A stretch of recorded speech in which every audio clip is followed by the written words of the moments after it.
A Rádio Rio de Janeiro apresenta Memórias de um Suicida. Estudo da obra de Ivone do Amaral Pereira. Viver é a única opção. Valorize a vida. Apresentação: Berenice Lima. Vamos valorizar muito a nossa vida, hein?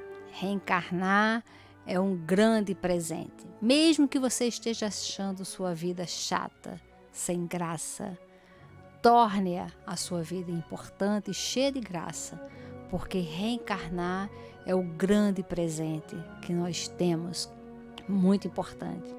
Então nós estamos estudando o livro A Luz do Consolador, estamos lendo, porque são as informações da Dona Ivone, e aqui ela está falando a parte de sonho, né? Muito bom aqui. O que a gente pode fazer? No livro do o Evangelho segundo o Espiritismo, tem aqui, ó, na hora de dormir. Olha o que os Espíritos falam na instrução preliminar. O sono é o repouso do corpo. O espírito, porém, não tem necessidade de repouso. Enquanto os nossos sentidos físicos estão adormecidos, a alma se liberta em parte da matéria e assume o domínio de suas capacidades espirituais. O sono foi dado ao homem para a reposição das forças orgânicas e das forças morais. Enquanto o corpo recupera as energias que perdeu pela atividade no dia anterior, o espírito vai fortalecer-se entre outros espíritos. Então, é longo, mas você leia lá, na hora de dormir, tem a instrução preliminar e depois tem a prece, mostrando o quê? Que nós podemos nos associarmos aos bons espíritos. Ou vamos ficar aí vagando de um lado para outro, ou nas brigas, né? Briga com o vizinho, briga familiar, porque em desdobramento nós vamos ficar onde está o nosso pensamento. E nós precisamos ter um roteiro, gente. Nós precisamos ter. E aqui a Dona Ivone está explicando para a gente, passo a passo, as suas experiências. E a gente precisa ouvir. O nosso programa ele é baseado na leitura. Nós precisamos ler, analisar, nós precisamos ouvir o que esses espíritos têm a nos dizer. Não é as minhas ideias, não. Ela escreveu as experiências dela, porque é ela que vai fazer, vai ser a médium, né, de um livro grandioso, que é um remédio para a humanidade. Então vamos ouvi-la, o que ela tem para dizer. Por isso a importância da leitura, e a gente precisa se habituar a ler. A leitura não pode cair no esquecimento, porque a gente vai lendo, vai refletindo, e ouvir faz toda a diferença. Contar um caso. Eu adoro ler biografia, adoro. E eu estava lendo a biografia do Guga, aquele tenista brasileiro, né? E o Guga falou uma experiência que ele teve incrível. No início da carreira dele, tinha um outro tenista, que era o Peter Sampras, que era o melhor na época, e o Guga não conseguia vencer ele de jeito nenhum. Não conseguia nem pegar o saque dele, porque o Peter Sampras dava um saque diferente, né? E o Guga não conseguia pegar o saque. Então, num determinado jogo, mais uma vez o Guga estava perdendo lá no jogo, e olha que o Guga tinha um excelente técnico, mas o Guga estava lá no jogo, perdendo, e ele falou que ele escutou uma pessoa da arquibancada falar assim: Guga, dá 2 passos para trás e você vai pegar o saque. Ele falou que na hora que ele ouviu aquilo, ele resolveu, estava perdendo, né? Então ele estava em sofrimento, estava perdendo. Ele poderia ter discutido, não, mas meu técnico não mandou fazer isso, não, mas isso não pode. Não, na hora do sofrimento, ele escutou isso, deu 2 passos para trás e a partir dali ele nunca mais perdeu um saque, porque era o time, o tempo da bola que quem estava de fora percebeu que ele não conseguia pegar a bola porque o tempo da bola, o famoso time que fala no jogo, né? Não conseguia. Então, quem estava vendo que era um ângulo que provavelmente não era o mesmo ângulo do técnico dele, era uma outra pessoa, mas a pessoa falou. A pessoa poderia nunca ter falado, mas resolveu falar. E ele poderia nunca ter ouvido, mas ele resolveu ouvir e fez toda a diferença. Então, a nossa proposta aqui é para nós ouvirmos o que a Dona Ivone tem para falar.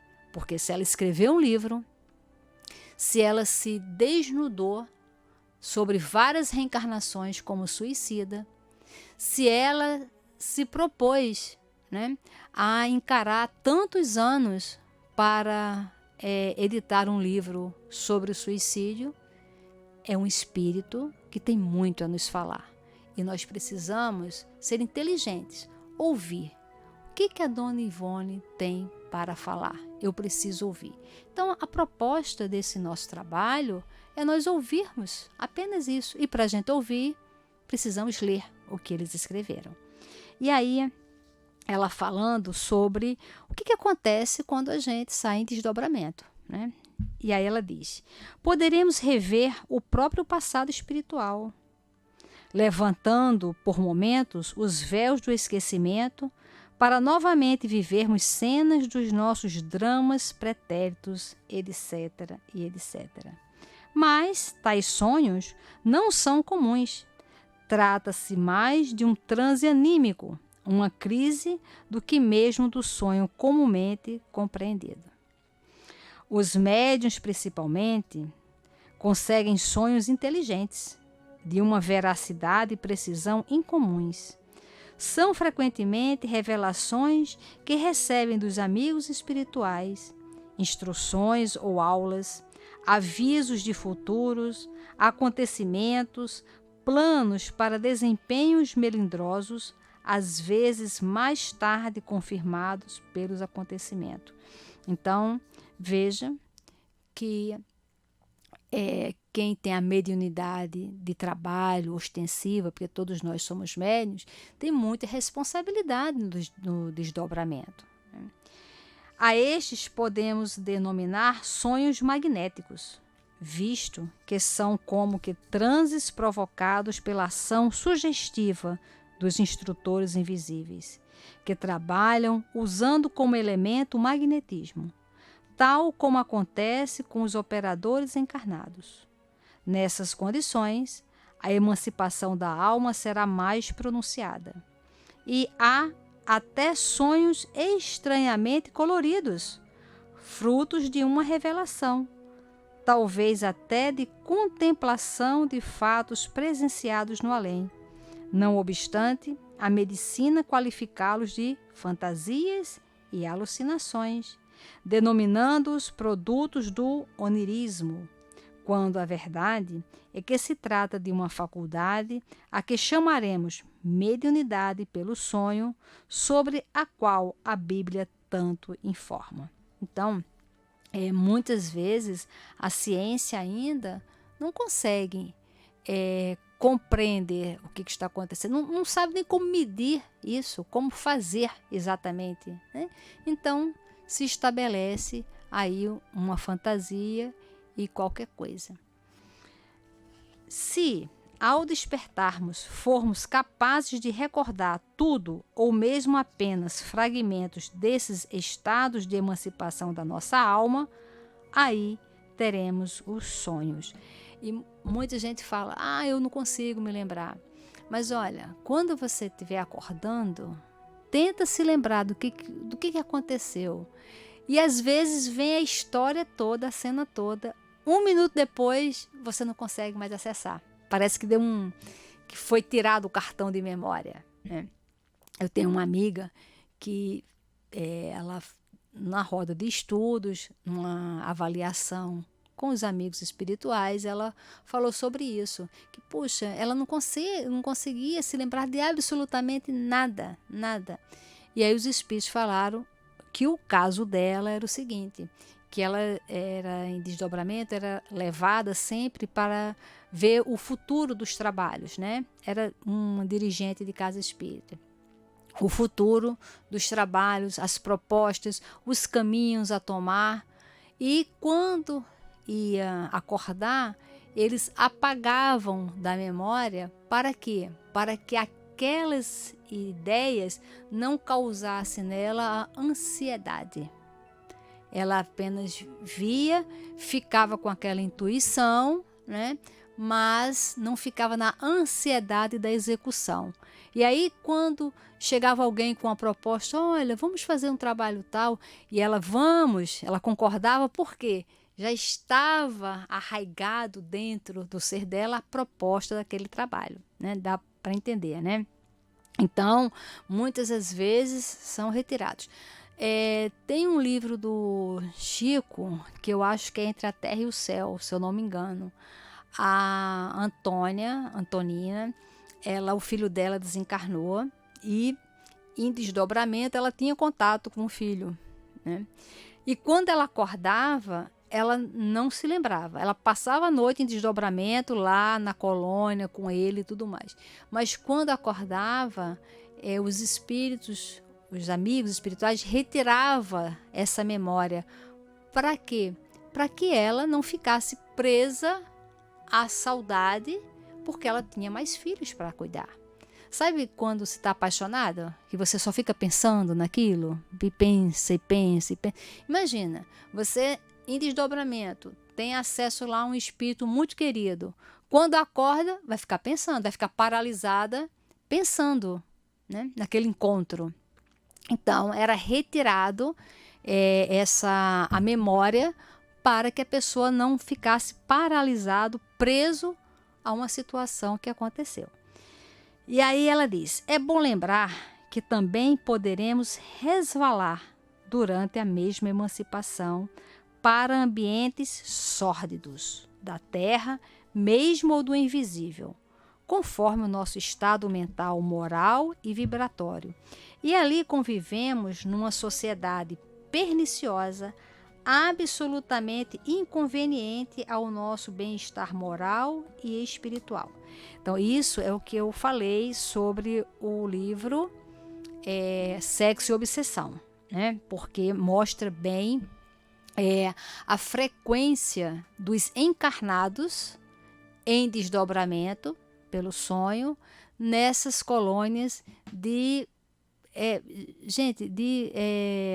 devassidão, sabe? Sexo bizarro. Inclusive, eles descreviam como se houvesse um desfile de carnaval permanente, né? E no desfile de carnaval permanente, os carros alegóricos, muitos eram os órgãos genitais. E quando esse livro foi lançado, né, faz mais tempo, depois, e aí eram muitas pessoas ligadas ao carnaval que iam também frequentar. E aí a gente foi vendo como o carnaval foi se perdendo das grandes fantasias para promiscuidade. Inclusive os carros que começaram a aparecer com os órgãos genitais, né? Isso está nesse livro Sexo e Obsessão, que já tem um tempo que ele foi lançado.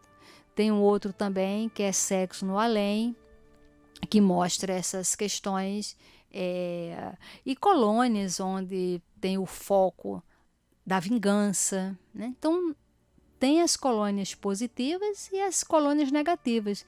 Todas são criadas com os nossos fluidos, com as nossas intenções, com a nossa participação. Então você tem que saber o seguinte: quando eu estou em desdobramento, que lugar que eu frequento, né? Então ele fala, se tais arrastamentos não forem vencidos pela nossa vontade, poderemos, ao fim de algum tempo, adquirir obsessões que variam do completo domínio da nossa mente pelos obsessores até a aquisição de vícios e arrastamentos torpes que nos poderão desgraçar. Então, podemos iniciar aí um processo de obsessão no mundo espiritual, sem perceber. Mas nós somos espíritas, nós temos a obrigação de tomarmos conta da nossa vida. Tem no livro Devoção no Invisível, da Dona Ivone, que ela conta um caso que ela tinha uma sobrinha que era muito levada, né? E as pessoas da família pediram para ela ir lá ver se tinha alguma questão espiritual, porque era uma criança muito, muito complicada. E ela foi. E ela ficou hospedada na casa e de madrugada, ela em desdobramento, dentro da casa, ela percebeu uma quantidade de espíritos zombeteiros, bagunceiros. Ela até descreve eles como aquelas roupas do famoso bobo da corte, né? Com aquelas roupas coloridas, com chapéu com guiso, com sininho na ponta, com os sapatos esquisitos, mas subindo pelas paredes, como se tivesse aquela língua de sogra, um cuspia no outro, fazia essas molecagens, né? E ela achou aquilo engraçado e riu. E o mentor dela, eu não sei se foi o Charles ou se foi o Dr. Bezerra, um dos dois, chamou a atenção. Falou que ela, rindo, ela se associa a eles. E são espíritos brincalhões, zombeteiros, que quando percebe que está agradando, são inconvenientes, então eles vão se apropriando ali. E eles eram amigos dessa criança, que quando estava no mundo espiritual, fizeram amizade. Eram espíritos ruins, cruéis, obsessores? Não. Eram irresponsáveis, zombeteiros, de gangue. E ela se associou a eles pelo riso, pelas ideias. E aí, o que acontece? Se formou um pacto. Ela reencarnou e atraiu eles para dentro daquela casa. Mas era uma casa que foi recomendado o quê? O culto no Evangelho no Lar. Se nós soubéssemos a importância que é o culto do lar na nossa casa, para nós fazermos uma faxina espiritual, para blindarmos a nossa casa, nós faríamos todos os dias, se a gente realmente soubesse o valor que é do culto do lar, o valor da oração, porque nós vamos emitir fluidos, gerar fluidos, vibrações que vão estabilizar a nossa casa. Então, todos esses acontecimentos deixarão atestados em nossas vibrações. Ao despertarmos, estaremos tranquilos, esperançados, reanimados para o bem e para o trabalho em prol do progresso. Se alçamos as regiões educativas do invisível, ou nos sentiremos deprimidos ou irritados, angustiados e ineptos, se nos rebaixamos a convivências perniciosas dos ambientes maus. Não confundir, no entanto, estados patológicos do esgotamento físico, que também nos farão despertar pela manhã completamente indispostos para a boa marcha da vida, com as observações acima expostas. Então, nós podemos fazer uma pesquisa conosco, né? Como é que você acorda de manhã, né? Qual é o seu primeiro pensamento de manhã? Você acorda com disposição, com vontade, com alegria, mal-humorado, pessimista, acorda com ideias já concretas para resolver algum problema, acorda com reclamações. Qual o seu estado mental ao você acordar? Faz uma pesquisa em você, deixa um caderninho do lado, acordou, percebe se teve algum sonho, alguma ideia, o que apareceu aquela ideia e escreve. Qual o sentimento? É de alegria, tristeza, de trabalho, de preguiça, de quê? Escreve. Aí também, como ela está falando, né? Nós precisamos cuidar do corpo, porque um corpo enfermo vai trazer para a gente também irritação. Nós precisamos ver se as nossas taxas, né, químicas estão ok. Uma pessoa que está com anemia, ela vai acordar sempre o quê? Prostrada, vai estar sempre com cansaço, né? Nós temos que ver as questões até psicológicas, psiquiátricas, né? A nossa química do nosso organismo, o que está acontecendo, o que nós estamos gerando. Fazer exercício físico gera bem-estar para o espírito. Nós precisamos alimentar o nosso espírito através de um corpo saudável. Então veja quantas informações nós temos para sermos felizes. Quantas informações nós temos para o bem-estar. Só depende de nós. E ela continua. Outro sim, a convivência espiritual má durante o sono poderá arrastar-nos a depressões generalizadas, redundando em enfermidades e até em obsessão e possivelmente em suicídio. Nossa personalidade é rica de poderes e possibilidades. Vale a pena, então, estudarmos a nós mesmos, a fim de melhor nos conhecermos, tratando de nos reeducarmos consoantes as leis do bem e do equilíbrio moral e emocional. Oremos e vigiemos, fazendo por onde nos recomendarmos a assistência protetora dos guias espirituais, a fim de que os momentos do nosso sono se tornem em momentos felizes para instrução, progresso, saúde e alegria para nós próprios. Então, como ela estava dizendo aqui, olha, precisamos estudarmos a nós mesmos para nos reeducarmos. Então, vamos, a partir de hoje, focar nesse conhecimento sobre a nossa emancipação da alma. Vamos nos preparar para dormir. Vamos orar. Vamos ler uma página e meditar naquela página. Tem um CD do Divaldo que está disponível na internet de graça, que são 2, visualizações terapêuticas. Um é saúde e outro viagem. São visualizações guiadas pela voz do Divaldo. Gente, faz para você ver que maravilha. Tem um no CD A Saúde, na faixa 3, é o encontro com Jesus. Ele vai preparando você para você encontrar com Jesus e fazer um pedido a Jesus. Que pedido você faria? Esse pedido tem a ver com as questões materiais ou com as questões espirituais? O que você gostaria de pedir? Demora mais ou menos uns 19 minutos.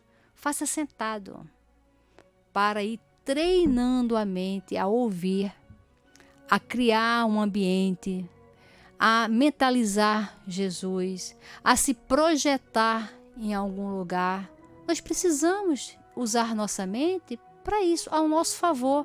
Muitas vezes a gente usa a nossa mente só para adoecer, que a gente vai focando nas pessoas desagradáveis, nas discussões desagradáveis, nos momentos desagradáveis, e a gente fica reforçando a nossa mente naquela criação mental altamente doente. Aí vamos adoecer. Ora, o pensamento adoece e o pensamento cura. Você vai escolher o quê? Se adoecer ou se curar. Então, vamos escutar aqui a Dona Ivone, vamos entender essa proposta. Se estude, coloque o caderninho do lado, veja como é que você acorda, faça uma proposta, caminhe, faça exercícios, ande, fique bem, tenha visão de progresso, de futuro espiritual. Esse é o objetivo de reencarnarmos, progredir e muita paz. A Rádio Rio de Janeiro apresentou Memórias de um Suicida, estudo da obra de Ivone do Amaral Pereira. Viver é a única opção. Valorize a vida.